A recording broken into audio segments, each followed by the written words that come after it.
Cuba Town Supervisor, and in the past I have been the president of the Cuba Chamber of Commerce, and I'm a lifelong resident and business owner. So what business do you own? Part of the Lawrence Dye Incorporated Marshall Insurance Group. Oh, awesome. Yes. So just recently, over the last few years, I sold my actual interest in it. So it's more of a past ownership. Right. So. Well, good. So we're vested. Yeah. Well, I was just going to say that, actually, because that's what it is. I mean, you're involved in the politics of the town as a supervisor. You own a business here, and you were born and raised here. Yes. So now, we were just talking about this before we started recording. You were part of that initial group, right? This initial community that bonded together to get this push in the town. Yes. And so you were around for the flagpole incident, probably. I was president at that time, so. You were. Yeah, so, Michael Doyle was a great inspiration when he relocated back to Cuba. It was a time when the Palmer Opera House was actually, you could see through the roof, and that, it was just devastating to the community because you can see the difference that it's making right now. But he had the energy and the will to come back into take on a project of that size, and I always say he's the idea maker.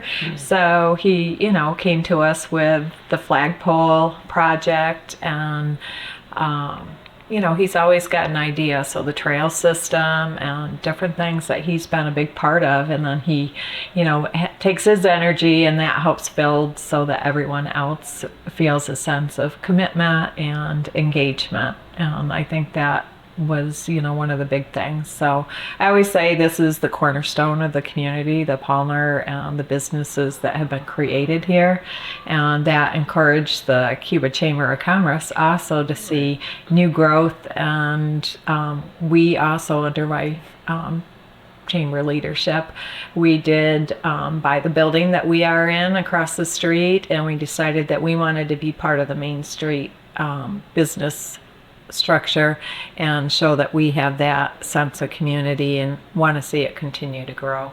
That's awesome that you bought. So the way that I do this is we're not sure if how much I'm going to be involved in this. Yeah, so I can't interject, and I want to interject, but I can't. So I got to wait until you stop talking. Usually I'm just like back and forth. Okay. But that's amazing, and that is a sea change for so many towns now. Medina's like this. Yeah. So I did a 3-parter on Medina last year, and that was just because they were like almost at this another stage of their development, and there's so many people there that own their own buildings, and that changes everything for a town, because the guy doesn't live in Chicago, he doesn't live in Milwaukee, he doesn't live in Buffalo.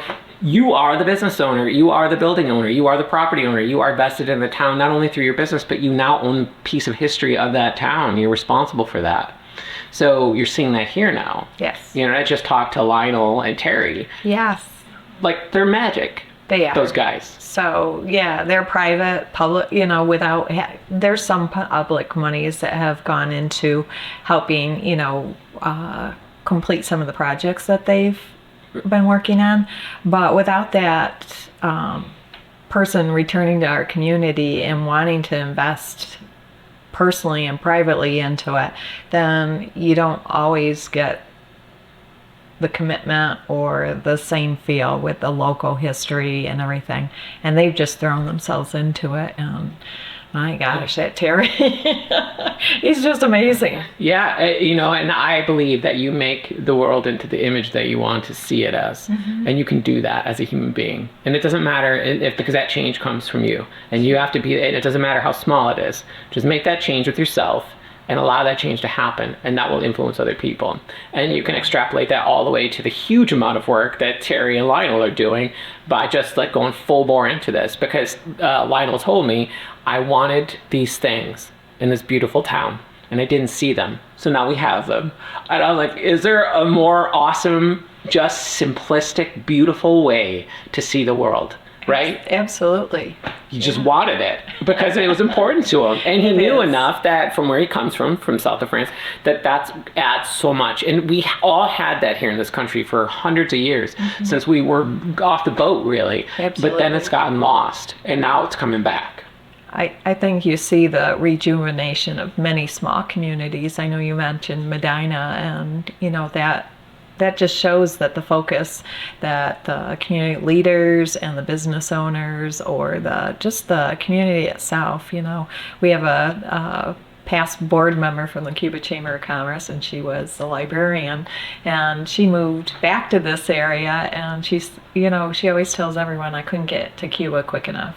Ah, see, that's awesome, isn't it? Yes. Because so now you grew up here, so you saw what it was like when the buildings were all boarded up, people were leaving town, businesses were just barely hanging on, the population base was barely hanging on, the tax base was barely hanging on, and that starts an erosion that is an exponential fall, because you start losing people, you start losing money, you start losing kids in the school, and you don't get money appropriated to your school, you don't get money appropriated to your town, you don't get infrastructure, anything. It's all just starts falling apart. Yeah, it's all integral to each other. So. Yeah, and so what you guys did by this, you galvanized by the Palmer coming back to life, like in this way, this beautiful, beautiful way, it galvanized and reimagined the town, but based on its history. Mm-hmm. So it's not like this brand new thing. It just took the past and put it into the present.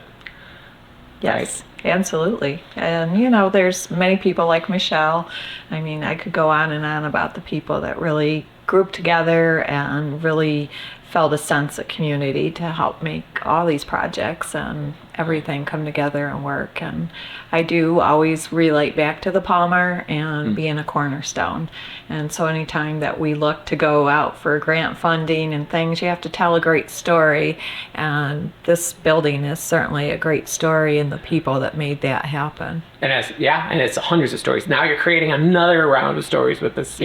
So the impact of it's cultural, it's economic, right? It's societal, it's communal.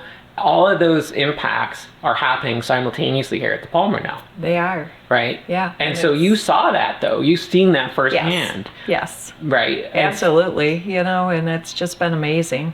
And it's just, I can't say enough for what the Palmer has done and the people behind that. I mean, it's just really amazing that people have that energy and the drive, and they continue to do that. It's been several years now, that this is all undergone. I say several, but it's been many more than that. But now we are growing stronger, and you see businesses leave, but we see that the continued private investments coming back, and we'll see more great things along the way as well. Well, listen, and so I do this.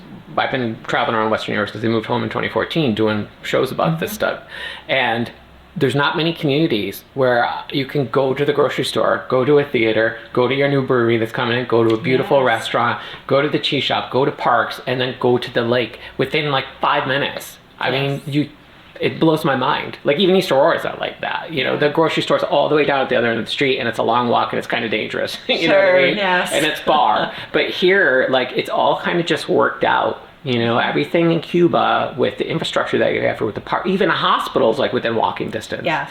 I mean, and that's the thing about Cuba that I saw when I first came here. I was like, are you kidding me? This is like a movie town. Yeah. But it's based on old values that we had as a society, because we weren't driven by the car. So we needed the hospital, you needed the grocery store, you needed all this stuff here. And so many towns just eroded to the point where it didn't come back, and now it's all in the outskirts of town. But the beauty of Cuba is that somehow you managed to hold it together long enough until it came back. Yeah, and I think you have to have joint vision, and I think when you look at, the mayor, her trustees, the town board, and even our school district, that we all come together and we try to find solutions that'll be good for the community and help strengthen us. And one of the things that we're still working on is how do we make it safer for the students to walk out to the middle high school, and can we bring some things. So we've just submitted another request to see if we can't get that funded, and it connects the Genesee Greenway Trail system again. So it's all integral, as you say, and it'll bring that flow from the business district all the way up towards the lakes. Yeah, and you could speak just a little bit, and we could be done with the Palmer's economic drive for this. Like, so that was when I sat with Mike. Yeah. Me and Michelle and Mike had a little round table, and I'll never forget it because Mike was like, it was just beautiful, because Mike's like, I wouldn't want to do this if it wasn't about the business incentives that I wanted to implement in this town and wanted to incubate businesses. So his whole idea wasn't just to save the Palmer, because a lot of towns do that. They save the theater, and then the theater sits. Nobody knows what to do with it. And they're like, well, every once in a while we'll put on a play. But then it just sits, and it doesn't do anything for the community, really.